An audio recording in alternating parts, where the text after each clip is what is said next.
बिस्मिल्लाहिर्रहमानिर्रहीम। अस्सलाम वालेकुम डियर स्टूडेंट। इस वीडियो में हम क्लास 9 मैथ की एक्सरसाइज 10.2 का क्वेश्चन नंबर 1 से लेकर 4 तक सॉल्व करेंगे।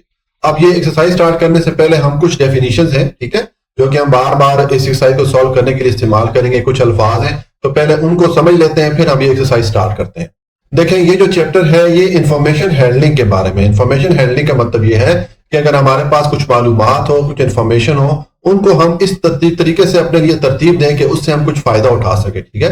तो इस चीज को इंफॉर्मेशन हैंडलिंग कहते हैं। यही इसने इसकी डेफिनेशन में लिखा है कि information handling is the process of collecting, organising, summarising, analysing and interpreting numerical data. के जो हमारा न्यूमेरिकल डेटा होता है या नंबर की शक्ल में जो डेटा हमारे पास होता है या इंफॉर्मेशन होती है, उसको जब हम कलेक्ट करते हैं, इकट्ठा करते हैं, फिर उसको तरतीब देते हैं, फिर उसकी मुख्तलिफ समरियां बना के उसको एनालाइज करते हैं, उसको तज्जिया करते हैं और उस बुनियाद पे हम उसको मुख्तलिफ अपने मकासद के लिए इस्तेमाल करते हैं, तो इस चीज को इंफॉर्मेशन हैंडलिंग कहते हैं। अब ये जो डेटा है, जो हमारे पास इंफॉर्मेशन होती है, जो न्यूमेरिकल डेटा ने कहा है, इसकी दो किस्में हैं, ठीक है। एक है डिस्क्रीट डेटा और एक है कॉन्टिन्यूस डेटा। डिस्क्रीट डेटा में जो हमारे पास नंबर होते हैं, ये जो डेटा होता है वो होल नंबर की सूरत में होता है, ठीक है, और ये काउंटिंग करके ये वाला डेटा हासिल किया जाता है। मिसाल के तौर पे यहाँ पर मिसाल दी है, number of books sold by a shopkeeper, के एक शॉपकीपर या दुकानदार ने एक दिन में कितनी बुक्स बेची, ठीक है। तो अब बुक्स को ज़ाहिर हम गिन सकते हैं, ठीक है, कि उसने 5 बुक्स बेच दी, 10 बुक बेच दी, ठीक है। हमारे पास होल नंबर में ही वैल्यू आएगी। हम ये नहीं कह सकते कि उसने 20.5 या 20.5 किताबें बेची हैं, ठीक है। आधी किताब तो ज़ाहिर है वो नहीं बेचेगा। इसी तरह number of patient visited hospital in a week, के एक हफ्ते में जो मरीज हैं जो कि हॉस्पिटल गए उनकी तादाद, तो ज़ाहिर मरीजों की तादाद भी हमारे पास होल नंबर की सूरत में आएगी। कोई भी हमारे पास आधा मरीज तो नहीं होगा ना, हम इशारिये में नहीं देंगे, हम होल नंबर में ये वैल्यूज देंगे, ठीक है।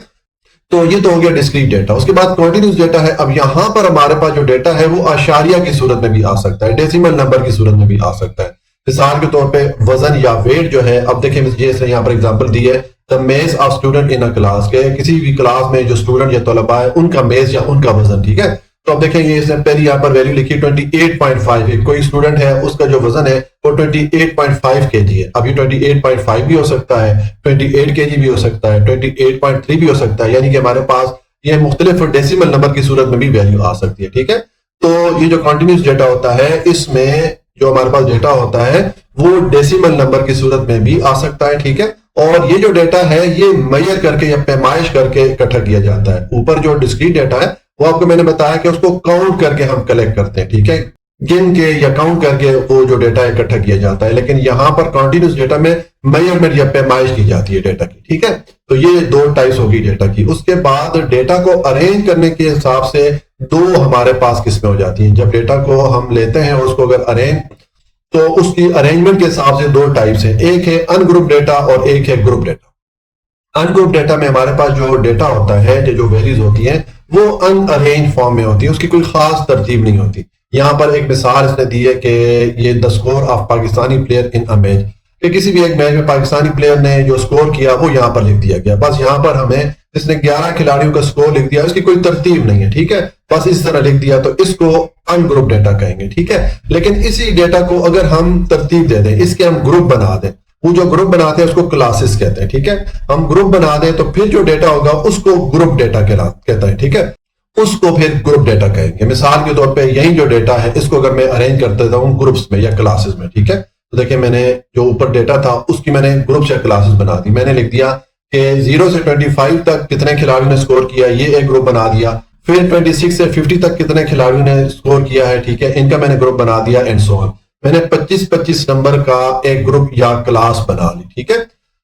अब देखें जो पहली वाली क्लास हमारे पास बनी है 0 से 25, इसके लिए हम देखेंगे कितने खिलाड़ी इस रेंज में आते हैं। तो देखिए एक ये वाला खिलाड़ी जिसने 1 स्कोर किया, फिर एक ये वाला खिलाड़ी जिसने 5 स्कोर किया, फिर ये एक दो खिलाड़ी जो है 0 पे आ हुए। तो टोटल कितने खिलाड़ी हो गए जिन्होंने के 0 से 25 तक स्कोर किया? 4 खिलाड़ी हो गए, ठीक है। तो यहाँ पर देखें जो स्कोर का कॉलम है, यानी कि कितने खिलाड़ियों ने ये वाला स्कोर किया, 4 खिलाड़ियों ने ये स्कोर किया, ठीक है। इसी तरह ये बाकी जो हमने ग्रुप्स या क्लासेस बनाई है, इनके लिए भी हम नंबर ऑफ प्लेयर यहाँ पर मालूम कर सकते हैं कि कितने प्लेयर आ सकते हैं, ठीक है। और ये जो टेली मार्क्स का कॉलम है, ये अभी क्वेश्चन आएगा, वहां पर मैं आपको समझाऊंगा, इस बारे में आपने परेशान नहीं होना। बस अभी आप इतना समझ लें कि जब डेटा आपके पास अनअरेंज फॉर्म में होगा, किसी खास तरतीब से नहीं होता, तो वो अनग्रुप डेटा कहलाता है। और जब हम डेटा को इस तरह ग्रुप्स में चेंज कर लेते हैं, ग्रुप्स में उसको ले आते हैं, उसकी क्लासेस बना लेते हैं, तो फिर इस डेटा को ग्रुप डेटा कहते हैं। ठीक है, तो बस आपने ये 3-4 टर्मिनोलॉजी ज़हन में रखनी है। बस एक और चीज आप ज़हन में रख लें कि देखिए जब हम ये क्लासेस बनाते हैं तो ये क्लासेस की देखें पहली मतलब क्लास है, अब ये 0 से शुरू हो रही है 25 तक जा रही है, तो ये जो पहली वाली वैल्यू आ रही है 0, इसको लोअर क्लास लिमिट कहते हैं, और ये जो ऊपर वाली वैल्यू है 25, इसको अपर क्लास लिमिट कहते हैं। ठीक है, इसका मतलब है यहाँ पर ये जो क्लासेस है इनकी लोअर क्लास लिमिट ये वाली है, ठीक है, और इनकी अपर क्लास लिमिट ये वाली है। ठीक है, ये आपने ध्यान में रखना है। अब हम एक्सरसाइज की तरफ चलते हैं और क्वेश्चन सॉल्व करते हैं। जी, अब क्वेश्चन नंबर 1 है the following distribution represent the score achieved by a group of chemistry student in the chemistry laboratory.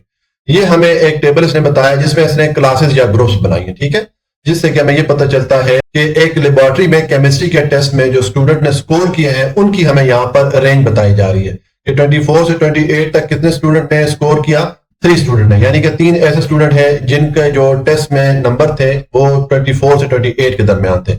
इसी तरह 6 ऐसे स्टूडेंट हैं जिनके जो स्कोर है या नंबर है वो 29 से 33 के दरमियान है, एंड सो ऑन। ये हमने इसकी डिटेल इसने हमें बता दी है। अब हमें यहाँ नीचे कुछ क्वेश्चन कर रहा है इसी टेबल के बारे में। यहाँ पर बेसिकली हमें जो बेसिक टर्मिनोलॉजी इस एक्सरसाइज में यूज होनी है उसकी प्रैक्टिस करवा रहा है। ठीक है, पार्ट 1 है what is the upper limit of the last class. Last class ये वाली है। ठीक है, इसकी अपर लिमिट कौन सी है, तो आपको भी मैंने डेफिनेशन में बताया था कि ये जो ऊपर वाली वैल्यू होती है ये अपर लिमिट की वैल्यू कहलाती है क्लास की। ठीक है, तो इसका मतलब है कि यहाँ पर हम आंसर क्या लिखेंगे कि ये जो लास्ट वाली क्लास है इसकी अपर लिमिट की वैल्यू क्या है, 53 है। तो आप यहाँ पर देखें मैं आंसर लिख रहा हूँ, ये पार्ट 1 का आंसर है, upper limit of last class is equal to 53। ठीक है, उसके बाद आ जाए पार्ट 2 है what is the lower limit of class. ये इसने हमें क्लास बताई, इसकी लोअर लिमिट कौन सी है, तो जाहिर है ये जो शुरू वाली वैल्यू आती है ये आपको मैंने बताया था कि लोअर लिमिट की वैल्यू होती है। तो इस पार्ट 2 का आप सोल्यूशन लिख लेंगे, लोअर लिमिट ऑफ क्लास, ये वाली जो क्लास है इसकी लोअर लिमिट क्या है, 39। ठीक हो गया, और उसके बाद नंबर 3 है what is the mid point of the class 34 38। ये हमारे पास क्लास है, ये इसकी लोअर लिमिट है, ये अपर लिमिट है, इसकी मिड पॉइंट की वैल्यू क्या होगी।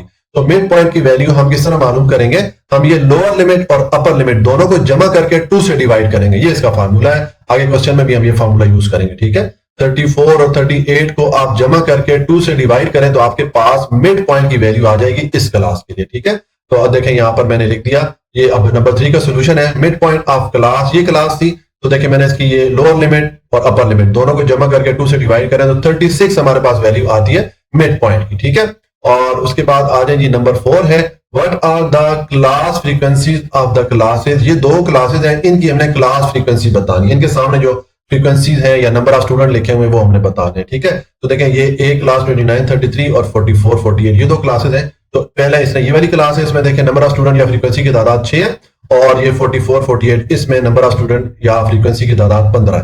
तो बस आप ये नीचे लिख लेंगे, ये नंबर 4 का सोल्यूशन हो जाएगा। क्लास फ्रीक्वेंसी आप ये वाली जो क्लास है इसकी फ्रीक्वेंसी 6 लिखी है इसके सामने, और क्लास फ्रीक्वेंसी आप ये जो क्लास है इसकी फ्रीक्वेंसी 15 इसके सामने लिखी थी। ठीक हो गया, उसके बाद आ जाए नंबर 5 पे है what is the size of the class limit in the above distribution, frequency distribution. ये जो फ्रीक्वेंसी डिस्ट्रीब्यूशन टेबल हमारे पास है इसमें क्लास का साइज या लिमिट क्या है। तो क्लास का साइज या लिमिट क्या होता है, ये जो लोअर लिमिट और अपर लिमिट के दरमियान जो डिफरेंस होता है। ठीक है, आप किस तरह साइज लिमिट मालूम करेंगे, आपने ये लोअर लिमिट की वैल्यू को काउंट कर शामिल करते हुए काउंटिंग करनी है, अपर लिमिट तक जाना है। देखिए मैं 24 को शामिल करते हुए काउंट करूंगा, 24 25 26 27 28, यानी कि ये जो क्लास है इसका साइज कितना हो गया, 5 हो जाता है। ठीक है, इसी तरह ये जितनी क्लासेस है सबका जो साइज है वो 5 ही होगा। ठीक है, तो आपने यहां पर इसका आंसर लिख देना है नंबर 5 का, size of class limit is equal to 5। ठीक हो गया, उसके बाद नंबर 6 क्या है, in which class or group that does the minimum number of student fall.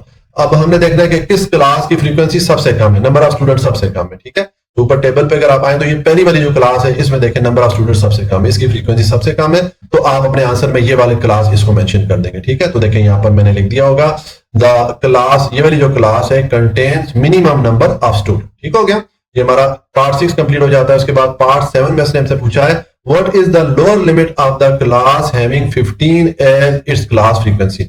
जिस क्लास के सामने ये फ्रीक्वेंसी लिखी है 15, उसकी लोअर लिमिट की वैल्यू क्या है, तो हम चेक कर लेते हैं। देखें ये 15 फ्रीक्वेंसी आ रही है, इसकी लोअर लिमिट 44 है, तो बस आप ये अपने आंसर में यहाँ पर नीचे लिख लें the lower limit of class having frequency 15 is 44। ठीक हो गया, और लास्ट पे नंबर 8 है what is the number of student having score between 24 and 43, यानी कि 24 और 43 के दरमियान कितने स्टूडेंट के मार्क्स आ रहे हैं, इस रेंज में कितने स्टूडेंट के स्कोर आ रहे हैं। तो आप ऊपर टेबल पे अगर आप आएंगे, यहां से देखिए 24 शुरू हो रहा है, कहां तक हमने मालूम करना है, 43 तक, यहां तक आ रहा है, ठीक है। ये 24 से स्टार्ट हो रहा है, 43 तक आ रहा है, तो इसमें ये जितने स्टूडेंट आ रहे हैं ये सबको आपस में आप जमा कर ले, ठीक है। तो ये आपके पास नंबर ऑफ स्टूडेंट आ जाएंगे जिनके जो स्कोर है 24 से 43 के दरमियान आ रहे हैं, ठीक है। तो ये चारों वैल्यूज आपस में आप ऐड कर लें, बस सिंपल सा इसका आंसर हो जाएगा।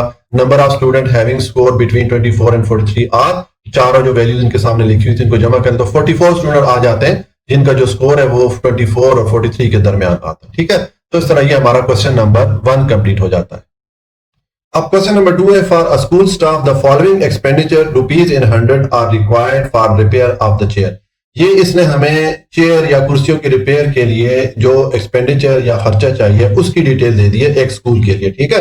हमने क्या करना है, prepare a frequency distribution table by tally bar method. हमने इसके लिए फ्रीक्वेंसी डिस्ट्रीब्यूशन टेबल बनाना है टेली बार मेथड को यूज करते हुए, using 3 as the size of class, और हमने जो क्लास का साइज रखना है वो 3 रखना है, and also write down what are the frequencies of the last 3 classes. और जब हम इस डेटा के लिए क्लासेस बना लेंगे, इसके ग्रुप बना लेंगे, तो हमने आखिरी जो 3 क्लासेस हैं उनकी फ्रीक्वेंसीज का भी बताना है कि उनकी क्या क्या फ्रीक्वेंसी है, ठीक है।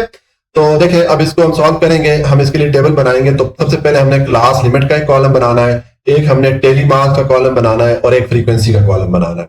क्लास लिमिट में हमें ये जो डेटा दिया गया है इसकी हम क्लासेस बनाएंगे, इसके हम ग्रुप बनाएंगे। तो इसके क्लासेस बनाने का तरीका ये है कि आप इस डेटा में देखें सबसे छोटी वैल्यू कौन सी है, ठीक है।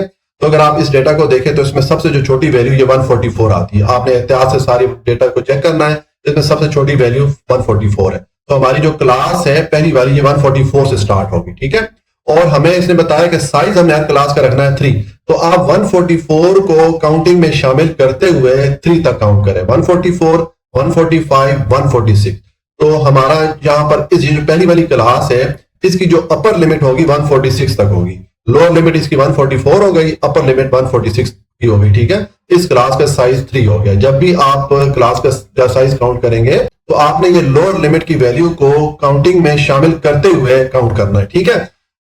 तो ये आपकी पहली क्लास बन जाती है। उसके बाद अगली जो क्लास है, अब ये पहली क्लास है कि 146 पे खत्म हो रही है, तो अगली क्लास 147 पे शुरू होगी, ठीक है।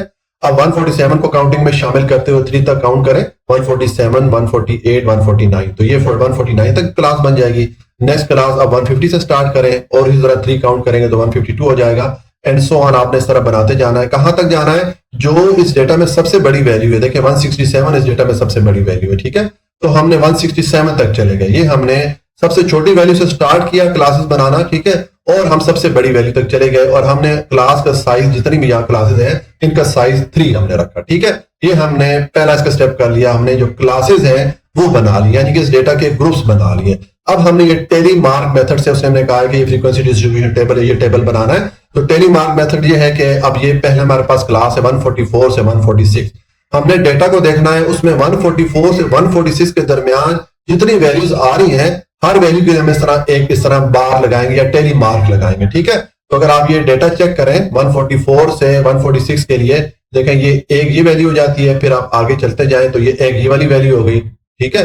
फिर आप आगे चलेंगे तो आपको अगली जो वैल्यू है वो देखें ये मिल जाती है 3, और फिर ये वाली 4 वैल्यूज हमें मिल जाती है जो कि इस रेंज में आ रही है 144 से 146 के लिए। तो मैंने 4 ये टेली मार्क लगा लिए, ठीक है, और यही इसकी फ्रीक्वेंसी की वैल्यू जाएगी। जितनी वैल्यूज इस रेंज में आ रही है वो वैल्यूज यहां पर आप देख लेंगे। 4 वैल्यूज आ रही है तो मैंने 4 लिख दिया, ये इसकी हमें फ्रीक्वेंसी भी मिल गई, ठीक है। इसी तरह आप बाकी क्लासेस के लिए भी चेक करते जाएंगे। ये वाली क्लास है यानी कि 147 से 149 के दरमियान अगर आप वैल्यूज देखेंगे तो आपको 3 वैल्यूज मिलेंगी, ठीक है। तो आपने 3 टेली मार्क लगा देने और इसकी फ्रीक्वेंसी की वैल्यू 3 हो जाएगी, ठीक है। इसी तरह अब ये जो क्लास है यहां पर आपको टोटल 7 वैल्यू मिलेगी। 150 से 152 के दरमियान अगर आप डेटा चेक करेंगे तो आपको 7 वैल्यूज मिलेंगी, ठीक है। तो अब इसका टेली मार्क लगाने का तरीका क्या होगा कि आपको जब 4 वैल्यूज मिल जाती है तो आप इस तरह ये 4 टेली मार्क लगा लेंगे, ठीक है। लेकिन अब 5वीं जो आपको वैल्यू मिलेगी तो आपने 5वीं वैल्यू के लिए सारा क्रॉस में ये लाइन लगा लेनी है। अब ये जो सिंबल है ये 5 वैल्यूज को शो करता है, ये जो टेली मार्क का सिंबल है ये 5 वैल्यूज को शो करता है। तो 5 वैल्यू ये हो गई और बाकी 2 वैल्यूज के लिए दोबारा से आप इस तरह 2 टेली मार्क लगा लेंगे, ठीक है। तो यहां पर हमारे पास टोटल फ्रीक्वेंसी की तादाद फिर कितनी हो गई, 7 हो गई। इसी तरह ये बाकी सारी वैल्यूज आप लिखेंगे तो ये आपके पास जो फ्रीक्वेंसी डिस्ट्रीब्यूशन टेबल है वो बन जाता है। ठीक है, ये हमने क्लासेस बना ली, ये हमने उनके लिए टेली मार्क्स लगा लिए, ये हमने उनकी फ्रीक्वेंसी लिख ली। अब ये फ्रीक्वेंसी को अगर आप टोटल करें, इनका सम निकालें तो आपके पास 30 आ रहा है। ठीक है, और ये जो वैल्यूज हैं ये भी 30 होनी चाहिए। ठीक है, जो नंबर ऑफ वैल्यूज है और फ्रीक्वेंसी की जो हमारे पास टोटल आ रहा है ये सेम होना चाहिए। अगर इनका डिफरेंट होगा तो उसका मतलब है हमने काउंटिंग में कोई गलती की है। ठीक है, इसलिए आपने काउंटिंग बहुत ही एहतियात से करनी है। ये लगता बजाय आसान है लेकिन इसमें मिस्टेक का चांस बहुत होता है, तो इसलिए बहुत एहतियात से आपने इसकी चेकिंग करनी है। ठीक हो गया, तो ये हमारा पहला पार्ट तो हो गया कि हमने इस डेटा के लिए फ्रीक्वेंसी डिस्ट्रीब्यूशन टेबल बना लिया। अब अगले पार्ट में इसने हमसे कहा है कि हमने जो आखिरी 3 क्लासेस हैं उनकी फ्रीक्वेंसीज भी बतानी है। तो देखिए आखिरी 3 क्लासेस हमारे पास कौन सी है, ये वाली है, ये 3 classes.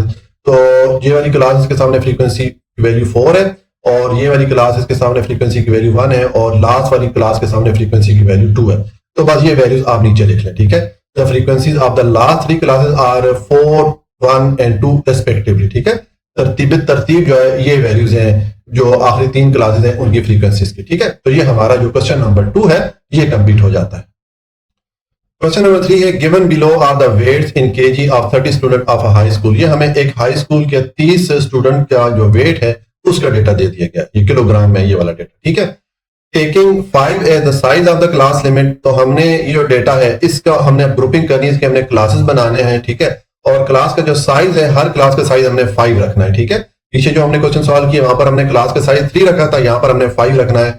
Prepare a frequency table and construct a frequency polygon. तो हम इसके लिए पहले उसी तरह फ्रीक्वेंसी डिस्ट्रीब्यूशन टेबल बनाएंगे जिस तरह के हमने पिछले क्वेश्चन में बनाया, और फिर हम फ्रीक्वेंसी पॉलीगॉन बनाएंगे, यानी कि इसको हमने ग्राफ की शक्ल में शो करना है। तो जो फ्रीक्वेंसी पॉलीगॉन का ग्राफ बनता है वो इस शेप में बनता है। ये किस तरह बनता है मैं अभी आपको स्टेप बाय स्टेप बताऊंगा, आपने परेशान नहीं होना है। पहले हम जो फ्रीक्वेंसी डिस्ट्रीब्यूशन टेबल है ये बनाते हैं। ठीक है, तो उसके लिए हम पहले क्लासेस यहाँ पर बनाएंगे। ठीक है, तो क्लासेस के लिए आपको मैंने तरीका बताया कि आपको जो डेटा दिया जाएगा इसमें जो सबसे छोटी वैल्यू है उससे आपने स्टार्ट करना है। सबसे छोटी वैल्यू हमारे पास 15 है। ठीक है, तो हमने देखे ये 15 से स्टार्ट किया, और अब हमें साइज उसने बताया 5, तो हमने हर क्लास का साइज 5 रखना है। अब पहली क्लास का मैं साइज 5 रखूंगा तो हमने 15 को काउंटिंग में शामिल करते हुए 5 तक गिनना है। ठीक है, 15, 16, 17, 18, 19। तो पहली क्लास जो हमारे पास बनी है इसकी लोअर लिमिट 15 है, अपर लिमिट इसकी 19 हो गई। ठीक है, अब अगली क्लास बनानी है, तो अब यहाँ पर ये पहली वाली क्लास 19 पे खत्म हो रही है, तो नेक्स्ट क्लास 20 पे स्टार्ट हो जाएगी। ठीक है, अब 20 को काउंटिंग में शामिल करते हुए आप 5 तक गिने तो ये 24 तक चला जाएगा। ठीक है, इसी तरह आपने ये सारी क्लासेस बना लेनी, ये आपके पास क्लासेस बन जाएगी जिनका साइज क्या हो गया 5 हो गया। ठीक है, नेक्स्ट हमने टेली मार्क लगाने होते हैं। तो टेली मार्क का तरीका आपको मैंने बता दिया पिछले क्वेश्चन में कि हमने इसके लिए अब पहली क्लास के लिए मिसाल के तौर पर ये टेली मार्क लगाने हैं। तो हम ऊपर डेटा चेक करेंगे, 15 से 19 के दरमियान जितनी वैल्यूज आएंगी हम इतने यहाँ पर ये टेली मार्क लगाएंगे, इतनी ये लाइनें लगाएंगे। ठीक है, अगर आप 15 और 19 के लिए वैल्यूज चेक करें ऊपर डेटा में तो आपको सिर्फ 2 वैल्यूज मिलेंगी। ठीक है, इसी तरह हम एक और यहाँ पर चेक कर लेते हैं, मसलन अगर हम ये इस क्लास के लिए टेली मार्क लगाना चाहें। ठीक है, तो इसका क्या तरीका है कि 25 और 29 के दरमियान आप वैल्यूज चेक करें। तो अगर आप ऊपर डेटा में आए, यहाँ पर थोड़ी देर के लिए आप वीडियो को पास करके वैल्यूज चेक करें 25 और 29 के लिए, तो आपको 5 वैल्यूज मिलेंगी जो कि इस रेंज में आएंगी। ठीक है, तो इसका मतलब है कि यहाँ पर फिर टेली मार्क हम कितने पार लगाएंगे, 5 लगाएंगे। तो अब 5 टेली मार्क लगाने का तरीका यह है, जिस तरह आपको मैंने पिछले क्वेश्चन में बताया कि 4 तो आप इस तरह वर्टिकल डायरेक्शन में लगा लेंगे, और 5वां जो टेली मार्क है उसको आप इस तरह क्रॉस डायरेक्शन में लगाएंगे। ठीक है, ये आपको मैंने बताया था कि ये वाला जो टेली मार्क का सिंबल होता है ये 5 वैल्यूज को शो करता है। ठीक है, तो इस तरह ये हमने टेली मार्क सबके लिए लगा लेने हैं, उसके बाद इनके सामने फ्रीक्वेंसी लिख लेनी है। ठीक है, यानी कि इस ये जो पहली क्लास है इसमें कितनी वैल्यूज आ रही है, 2 वैल्यूज आ रही है, तो यहाँ पर फ्रीक्वेंसी 2 हो जाएगी। इस तरह इस क्लास में कितनी वैल्यूज आ रही है, 3 वैल्यूज आ रही है, तो उसकी फ्रीक्वेंसी 3 हो जाएगी, एंड सो ऑन, सब की आप फ्रीक्वेंसी लिख लेंगे। ठीक है, अब हमने इसके लिए फ्रीक्वेंसी पॉलीगॉन बनाना है, यानी कि ये वाला ग्राफ बनाना है। तो इस ग्राफ को बनाने के लिए हमें मिड पॉइंट्स की जरूरत होती है। ठीक है, जो भी आपको मैंने थ्योरी में बताया था कि मिड पॉइंट का फार्मूला क्या होता है कि हम मिड पॉइंट किस तरह मालूम करते हैं। ये अगर हमारे पास पहली क्लास है, इसकी मैं मिड पॉइंट की वैल्यू मालूम करना चाहूं तो मैं ये लोअर लिमिट और अपर लिमिट दोनों को जमा करके 2 से डिवाइड करूंगा तो मेरे पास मिड पॉइंट की वैल्यू आ जाएगी। मसलन 15 प्लस 19 34 हो गया, 34 को 2 से डिवाइड करें तो ये हमारे पास मिड पॉइंट की वैल्यू 17 आ जाएगी। ठीक है, ये आपने मिड पॉइंट का फार्मूला याद रखना है, lower limit plus upper limit divided by 2। ठीक है, मिसाल के तौर पर ये 20 प्लस 24 44 हो जाएगा, डिवाइडेड बाय 2 करेंगे तो 22 आ जाएगा। तो ये हमने मिड पॉइंट की वैल्यूज निकाल लेनी है, ये हमें ये फ्रीक्वेंसी पॉलीगॉन के लिए चाहिए होती है। अब आपके पास देखें आखिर में 2 कॉलम बन रहे हैं, एक ये मिड पॉइंट वाला कॉलम बन रहा है, एक फ्रीक्वेंसी वाला कॉलम बन रहा है। तो इन 2 कॉलम से हम ये जो फ्रीक्वेंसी पॉलीगॉन है इसको बनाएंगे। इसके लिए आप ये एक्स एक्सिस की एक लाइन लगाएं और एक वाई एक्सिस की लाइन लगाएं। एक्स एक्सिस के अलोंग हमने ये मिड पॉइंट की वैल्यूज को शो करना है, ठीक है। और यहां पर मैंने ये एक्स एक्सिस को 5-5 नंबर के यूनिट से डिवाइड कर दिया, ठीक है। और वाई एक्सिस के अलोंग हम ये फ्रीक्वेंसी को शो करेंगे, तो इसके लिए मैंने वाई एक्सिस को 2-2 नंबर के यूनिट से डिवाइड कर लिया। अब ये जो मैंने इनके ऊपर नंबरिंग की है, देखिए मिड पॉइंट के लिए मैं यहाँ पर 47 तक नंबरिंग कर ली। यहाँ पर देखिए सबसे बड़ी वैल्यू मेरे पास 42 है, तो मैंने नंबरिंग 12 से स्टार्ट करके 47 तक कर ली, ताकि ये जितनी वैल्यूज आ रही है मिड पॉइंट की ये सारी यहाँ पर कवर हो जाए, ठीक है। और फ्रीक्वेंसी की अगर आप बड़ी वैल्यू देखें, यहाँ पर हमारे पास 10 है, तो यहाँ पर मैंने मैक्सिमम जो नंबरिंग है 12 तक कर ली, ताकि फ्रीक्वेंसी की ये सारी वैल्यूज इसमें कवर हो जाए। अब आप ये जो वैल्यूज है इनके लिए ये डॉट लगाएंगे, इनकी मार्किंग करेंगे। तो पहली वैल्यू आपके पास फ्रीक्वेंसी की वैल्यू 2 है और मिड पॉइंट की वैल्यू 17 है, ठीक है। तो आप ये एक्स एक्सिस पे आएंगे, ये आपकी मिड पॉइंट की वैल्यू देखिए ये 17 है। यहां पर आप बिल्कुल इसकी सीध में ऊपर डायरेक्शन में जाएं और फ्रीक्वेंसी की वैल्यू आपके पास 2 है, इस डायरेक्शन में आएगा तो ये पहला पॉइंट बन जाता है, ठीक है। ये हम इसके यहाँ पर आप एक डॉट लगा लीजिएगा। उसके बाद अगली वैल्यू है फ्रीक्वेंसी 3 है और मिड पॉइंट 22 है, तो आप देखें ये हमारा 22 बनता है, ठीक है। इस 22 की सीध में बिल्कुल ऊपर जाए, आप बेशक यहाँ पर स्केल रख लीजिएगा ताकि बिल्कुल इसकी सीध में आए, ठीक है। और यहाँ से आप ये 2 और 4 के दरमियान 3 होगा, तो यहाँ पर ये फ्रीक्वेंसी की वैल्यू 3 है, इस डायरेक्शन में आए तो दूसरा डॉट आप यहाँ पर लगा देंगे। इसी तरह ये सारे डॉट आप लगा के, ये सारे डॉट आप स्ट्रेट लाइन से जब मिलाएंगे तो आपके पास फ्रीक्वेंसी पॉलीगॉन बन जाएगी, ठीक है। लेकिन इसमें ये जो शुरू वाला पॉइंट है और एंड वाला पॉइंट है, इनको हमने एक्स एक्सिस से मिलाना होता है। हमने ये जो फ्रीक्वेंसी पॉलीगॉन है इसको क्लोज करना होता है। तो उसके लिए देखिए अब यहाँ पर हमारी वैल्यू 17 से स्टार्ट हो रही थी, तो मैंने ये 12 से स्टार्ट किया, थोड़ा पीछे से स्टार्ट किया, ठीक है। थोड़ी सी मतलब स्पेस यहाँ शुरू में रखी। और यहाँ पर भी देखें हमारी जो लास्ट वाली वैल्यू 42 तक खत्म हो रही है, तो मैंने नंबरिंग देखें थोड़ा 42 से थोड़ी आगे 47 तक कर ली। ये इसलिए मैंने की है कि जो पहले वाला पॉइंट है इसको जब हम एक्स एक्सिस से मिलाएंगे तो हम थोड़ा सा इसको पीछे ले आएंगे, ठीक है। ये 17 की रेंज से पीछे लाके मैंने 12 पे इसको आके मिला दिया। इस तरह ये लास्ट वाला पॉइंट जो कि 42 पे आ रहा है, तो उसको थोड़ा आगे करके हम 47 पे मिला लेंगे एक्स एक्सिस के साथ, ठीक है। तो इसलिए जब आप फ्रीक्वेंसी पॉलीगॉन बनाएंगे तो आपने स्टार्टिंग में और एंड पे आपने थोड़ी स्पेस रखनी है, ताकि जब इस पॉलीगॉन को हम क्लोज करें तो हम उसको आसानी से क्लोज कर सके, ठीक है। तो ये हमारा जो क्वेश्चन नंबर 3 है ये कंप्लीट हो जाता है। अब क्वेश्चन नंबर 4 है, a group of grade 10 student obtain the following marks out of 100 marks in English test. ये हमें ग्रेड 10 या 10th क्लास के स्टूडेंट के जो इंग्लिश टेस्ट में उन्होंने मार्क्स हासिल किए उनका डेटा में दे दिया गया, ठीक है। ये नंबर्स उन्होंने आउट ऑफ 100 स्कोर किए हैं। हमने क्या करना है, classify the data into frequency distribution by direct method taking 6 as the size of class limit. हमने इसके लिए फ्रीक्वेंसी डिस्ट्रीब्यूशन टेबल बना रहा है जिस तरह हम पीछे बना रहे थे। यहाँ पर ये कह रहा है डायरेक्ट मेथड से आप करें, यानी कि टेली मार्क वाला कॉलम आप ना बनाएं, ठीक है। डायरेक्ट आप फ्रीक्वेंसीज लिख लें। और उसके बाद हमने जो यहाँ पर इसके लिए क्लासेस बनानी है, ग्रुप बनानी है, उसका साइज हमने 6 रखना है, ठीक है। Also find the class limit with least frequency and construct histogram for the data। और जब हम फ्रीक्वेंसी डिस्ट्रीब्यूशन टेबल बना लेंगे तो फिर हमने उसमें से वो वाली क्लास बतानी है जिसकी फ्रीक्वेंसी सबसे कम है। एक हमने ये काम करना है और दूसरा हमने फिर इसके लिए जो फ्रीक्वेंसी डिस्ट्रीब्यूशन टेबल हमारा बनेगा उसके लिए हिस्टोग्राम ड्रॉ करेंगे। पिछले क्वेश्चन में हमने फ्रीक्वेंसी पॉलीगॉन को ड्रॉ किया था, इस क्वेश्चन में हम हिस्टोग्राम को ड्रॉ करेंगे। तो देखें हिस्टोग्राम जो है वो इस शेप की होती है। ये किस तरह बनती है तो भी आपको मैं स्टेप बाय स्टेप बताता हूं, आपने बिल्कुल भी परेशान नहीं होना है। पहले हम फ्रीक्वेंसी डिस्ट्रीब्यूशन टेबल बनाएंगे, तो उसी तरह पहले देखें मैंने क्लास लिमिट का यहाँ पर कॉलम बना लिया। अच्छा, मैंने ये टेली मार्क्स का कॉलम भी बना लिया। उसने कहा डायरेक्ट मेथड से करें, यानी कि ये टेली मार्क्स वाला कॉलम आप ना बनाए। मैंने बना लिया, अगर आप नहीं बनाते तो कोई प्रॉब्लम नहीं है, ठीक है। और ये मैंने फ्रीक्वेंसी का कॉलम बना लिया। अब क्लास लिमिट या क्लासेस हमने बनानी होती है, तो आपको मैंने तरीका बताया कि जो आपको डेटा दिया जाता है इसमें आपने सबसे छोटी वैल्यू देखनी है, उससे स्टार्ट करना है। तो सबसे छोटी वैल्यू हमारे पास 33 है, ठीक है। हम 33 से स्टार्ट करेंगे। देखिए मैंने 33 से स्टार्ट किया और उसने हमें क्लास का साइज बताया कि हमने 6 रखना है। तो हम 33 से स्टार्ट करेंगे, ठीक है। 33 को काउंटिंग में शामिल करते हुए आप 6 तक काउंट करें। 33, 34, 35, 36, 37, 38, यानी कि जब आप 33 को शामिल करते हुए 6 तक काउंट करेंगे तो आपके पास जो अपर लिमिट इस क्लास की आ जाएगी वो 38 हो जाएगी। ये लोअर लिमिट हो गई 33 और अपर लिमिट हो गई 38। ये हमने पहली क्लास बना ली जिसका साइज 6 है। अगली क्लास अब आप 39 से शुरू करें। 39 को काउंटिंग में शामिल करते हुए 6 तक काउंट करें तो 44 हो जाता है। अगली क्लास 45 से शुरू करेंगे एंड सो ऑन। इस तरह ये आपकी क्लासेस बन जाएगी। हमने कहां तक ये नंबरिंग की है? 62 तक। जो आखिरी क्लास है इसकी जो अपर वैल्यू आ रही है 62 तक, यानी कि जो डेटा में आपके पास सबसे जो बड़ी वैल्यू है ना वो कवर होनी चाहिए। देखिए सबसे बड़ी वैल्यू इसमें जो वैल्यू है वो 62 है, तो मैंने 62 तक जो है क्लासेस बना ली, ठीक है। तो इस तरह ये हमने जो पहला कॉलम है क्लास लिमिट या क्लास का जो साइज है वो हमने बना लिया, या इसको हम ग्रुप भी कहते हैं, ठीक है, हमने ग्रुप्स बना लिए डेटा के। नेक्स्ट ये टेली मार्क का कॉलम, उसने तो क्वेश्चन में बताया कि आपने नहीं बनाना, लेकिन टेली मार्क का कॉलम जिस तरह आपको मैंने पहले, लेकिन जिस तरह आपको मैंने पिछले क्वेश्चन में बताया कि अगर आप टेली मार्क ये आपको पुट करना पड़ जाए तो किस तरह पुट करते हैं। पहली क्लास के लिए आप 33 से 38 के दरमियान डेटा को ये पूरी वैल्यूज चेक करेंगे। 33 से 38 के दरमियान जितनी वैल्यूज आएंगी आप उतने यहाँ पर ये लाइनें लगा लेंगे, ये टेली मार्क कहलाते हैं, ठीक है। तो इसमें सिर्फ एक वैल्यू आ रही 33, तो यहाँ पर देखिए मैंने एक ही लाइन लगाई है टेली मार्क की, ठीक है। तो ये इस तरह आप टेली मार्क का कॉलम अगर आपको बनाना पड़ जाए तो आप इस तरह बनाएंगे। इस क्वेश्चन में उसने कहा है कि ना बनाएं, ठीक है। और फ्रीक्वेंसी के लिए जो यहाँ पर ये वैल्यूज होती है, यानी कि ये जो पहली क्लास है इसमें कितनी वैल्यूज आ रही है, सिर्फ एक वैल्यू आ रही है, तो यहाँ पर आप फ्रीक्वेंसी की वैल्यू 1 लिख देंगे, ठीक है। दूसरी क्लास है, इसमें अगर आप ऊपर यहाँ पर आ जाएं और थोड़ी देर के लिए वीडियो को पास करके, आपकी लिमिट क्या है 39 से 44, आप अगर 39 से 44 की रेंज में वैल्यूज देखेंगे तो आपको 6 वैल्यूज मिलेंगी, ठीक है। तो इसकी फ्रीक्वेंसी की वैल्यू देखें 6 हो जाती है। इसी तरह ये आप फ्रीक्वेंसी की सारी वैल्यूज लिख लेंगे, और ये फ्रीक्वेंसी की वैल्यू जो आपके पास आई है इनको अगर आप सम करेंगे, आपस में जमा करेंगे, 32 टोटल आ रहा है, ठीक है। तो ये आपकी जो वैल्यूज है इसके इक्वल होना चाहिए, जो टोटल आ रहा है ये नंबर ऑफ वैल्यूज के इक्वल होना चाहिए। अगर नंबर ऑफ वैल्यूज में और टोटल में फर्क होगा तो इसका मतलब है हमने काउंटिंग में कोई चीज मिस की है, इसलिए आपने ये वैल्यूज बहुत एहतियात से चेक करनी है, ठीक है।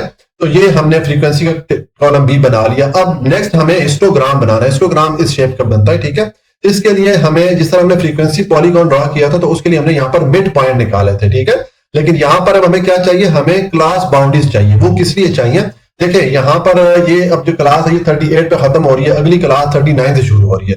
तो अगर किसी बच्चे के मार्क्स 38.5 हो तो वो किधर शो करेंगे हम, क्योंकि ये तो 38 पे खत्म हो रहा है और ये 39 से शुरू हो रहा है, तो फिर वो 38.5 की वैल्यू हम शो नहीं कर सकते। तो इसलिए हमें यहाँ पर ये क्लास बाउंड्रीज बनानी पड़ती है। क्लास बाउंड्री किस तरह बनाते हैं, ये जो लोअर लिमिट की वैल्यूज है इन सब में से आप 0.5 माइनस करते जाएं। देखें 33 में से 0.5 माइनस करें तो 32.5 आ जाता है, ठीक है। इसी तरह ये बाकी सब में से 30.5 आप माइनस करेंगे तो आपके पास ये वैल्यूज आ जाएंगी। और जो अपर लिमिट है क्लास की इस पे 0.5 आप प्लस कर लें, ठीक है। जैसे 38 में 0.5 प्लस करेंगे तो ये 38.5 हो जाएगा, ठीक है।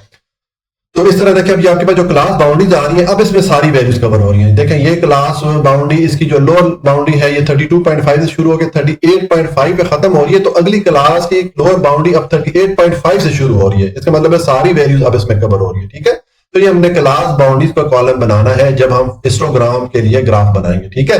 तो अब ये हमारे पास जो दो कॉलम है क्लास बाउंड्री का और फ्रीक्वेंसी का, इसके लिए हम ये इन दोनों को यूज करते हुए हम हिस्टोग्राम बनाते हैं। हम ये हमारी एक्स एक्सिस की लाइन है, इसके साथ हम क्लास बाउंड्रीज को शो करते हैं, और ये वाई एक्सिस की लाइन है, इसके साथ हम ये जो फ्रीक्वेंसीज है इनको शो करते हैं। देखें जो ये एक्स एक्सिस की लाइन है इसके साथ जो क्लास बाउंड्रीज आ रही हैं इनको मैंने 5-5 नंबर के यूनिट से जो है ये तकसीम कर दी है। जो मैंने नंबरिंग की है वो 5-5 नंबर के यूनिट से मैंने नंबरिंग की है। ये देखें 32.5 से स्टार्ट किया, सबसे शुरू में हमारे पास वैल्यू 32.5 है, ठीक है।